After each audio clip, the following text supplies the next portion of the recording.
So recently, someone asked me how I got the name Belvira, which is a name that I use quite frequently online in a lot of places.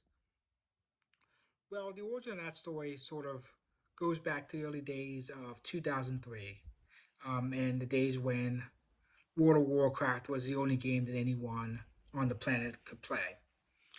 So back then, I started to come up with a character name for my gnome rogue, and the visual name I usually take, which was normally Be Chaos, was taken. So instead, I had to come up with a separate name, and the name I came up with was Belvira.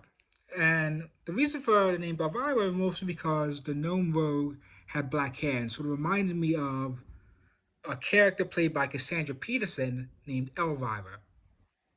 And because of this, that's how I sort of chose that name. And Elvira is sort of an interesting character. Cassandra Peterson's Elvira is an interesting character in and of herself.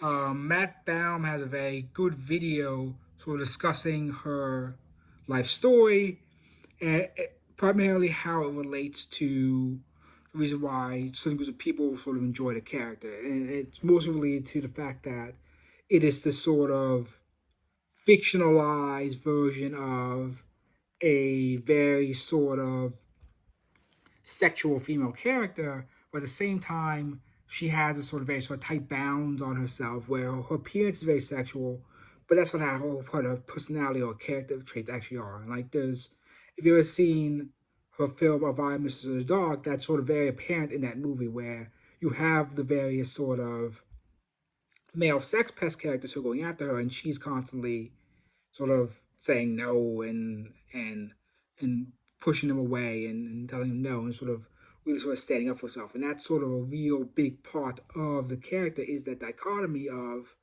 the perception that people have of a woman based on the way they dress versus who they actually are as a person. And that is sort of has always sort of appealed to me through that character, and it's sort of a reason why I've sort of chosen and kept the name Belvira for all these years.